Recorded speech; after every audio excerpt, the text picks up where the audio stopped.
Hello friends, मैं हूँ आपकी दोस्त और आपकी हमसफ़र और मेरे यूट्यूब चैनल का नाम है अपना सफ़र। तो आज मैं अकेली नहीं हूँ, मेरे साथ और भी कोई है। मिलिए, ये कौन है?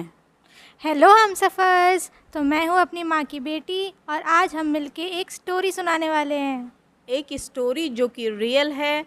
मैं आपको अपना एक एक्सपीरियंस बताना चाहती हूँ। एक बार क्या होता है कि हम एक शॉप पे जाते हैं, वहाँ पर मुझे हैंकीज़ ख़रीदने थे। मैंने हैंकी पसंद किए जिसमें कि एक चेन लगी हुई थी, तो मैं देख के बहुत ज़्यादा खुश हो गई। मैंने सोचा कि अब खाली पैसे ले जाने के लिए मुझे पर्स ले जाने की ज़रूरत नहीं है। मैं उसी चेन में अपने पैसे रखूँगी और आराम से मैं कहीं भी जा सकती हूँ। लेकिन तभी मेरा बेटा बोलता है कि नहीं नहीं मम्मी, ऐसा मत करना वरना आप अपने रुमाल के साथ पैसे भी खो दोगी। ये सब था मेरी कहीं भी कुछ भी चीज़ें भूलने की आदत के कारण। इसीलिए ये लोग कहते थे कि आप छोड़ आओगी उसको, पैसे भी जाएंगे, हैंकी भी जाएगा, पर्स भी जाएगा। तो ये सब मेरी एक भूलने की आदत थी कि मैं अपने हैंकी कहीं भी भूल जाती थी। ऐसी कभी भी मैं आपको एक और स्टोरी में आपको बताना चाहती हूँ कि मेरे मोबाइल के साथ मेरी क्या स्टोरी होती है। एक बार हम गए थे मसूरी घूमने के लिए। वहाँ पर हमने एक टैक्सी बुक की जिसमें हम दिन भर घूमे। हमने बहुत सारी चीज़ें घूमी, हमने वाटरफॉल्स घूमे, हमने एडवेंचर किया, खूब खाया पिया और बहुत मज़े किए।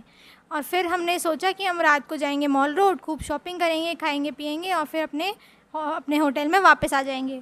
तो फिर हमने शाम को अपनी टैक्सी वहीं पे छोड़ दी और फिर हमने सोचा कि थोड़ा रेस्ट करते हैं, उसके बाद फिर हम मॉल रोड जाएंगे।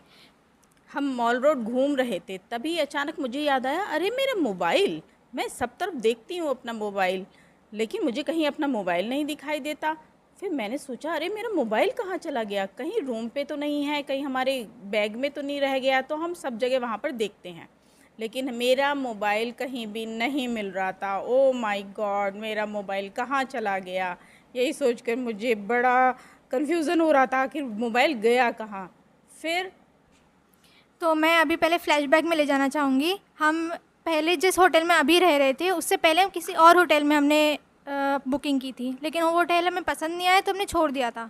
तो फिर हमने सोचा ऐसा तो नहीं कि हमारा वो मोबाइल उस पहले वाले होटल में रह गया है।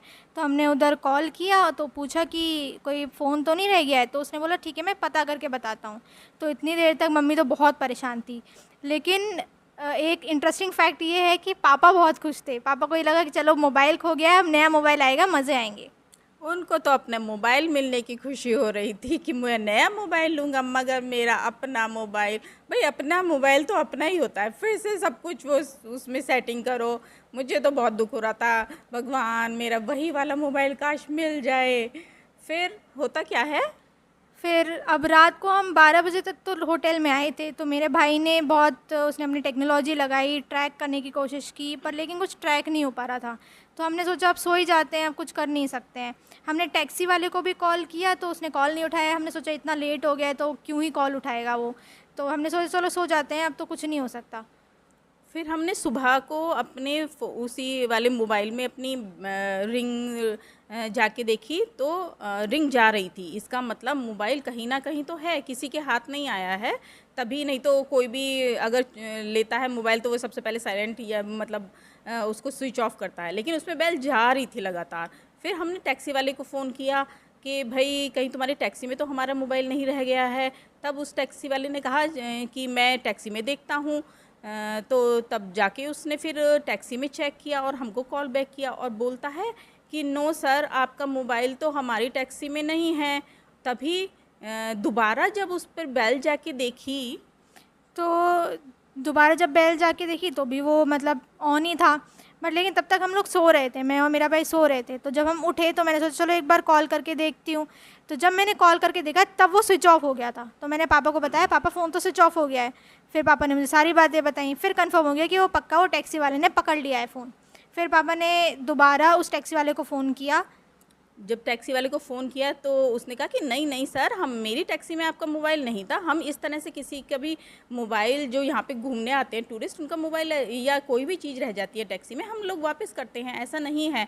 तो फिर पापा ने कहा, इसके बच्चों के पापा बोले, नहीं मोबाइल तो तुम्हारे पास ही है, अब तुमसे बात करेगी पुलिस। अब अभी मैं फ़ौरन पुलिस स्टेशन जाता हूँ और पुलिस को चेकिंग के लिए भेजता हूँ। तब उसने कहा नहीं सर 1 मिनट रुक जाइए, मैं फिर से चेक करके बताता हूँ आपको। तो जब उसने चेक किया, फिर चेक करते ही 2 मिनट के अंदर अंदर उसका कॉल बैक आया, बोला कि सर फ़ोन मिल गया है। और ये जो फ़ोन था वो सीट के नीचे पड़ा हुआ था, मुझे दिखाई नहीं दे रहा था, इस तरह से बोला वो। लेकिन चलो थैंक गॉड, हम लोगों ने चैन की सांस ली कि शुक्र है मोबाइल मिल गया। फिर हम सब लोग खुशी खुशी वहाँ पर मोबाइल लेने के लिए गए और मेरा मोबाइल मिल चुका था। लेकिन ये इंसिडेंट सोच के हम आज तक बहुत हंसते हैं कि बताओ कैसे होते हैं लोग, एक बार धमकाने पे वो एकदम से पलट गया। और ये कहानी ऐसी नहीं है कि ये पहली बार हुआ है हमारे साथ बहुत बार ऐसा हो चुका है कि, और मोबाइल की तो प्रथा है हमारे घर में, कभी पापा का मोबाइल, मम्मी का मोबाइल तो पहली बार खोया था, पर हर ट्रिप पे हमारे पापा का मोबाइल ज़रूर खोता है। तो ये तो प्रथा है जो कि चल रही है और शायद से आगे चलती रहेगी। नहीं नहीं नहीं, अब नहीं चलनी चाहिए। अब मोबाइल महंगे हो चुके हैं हमारे।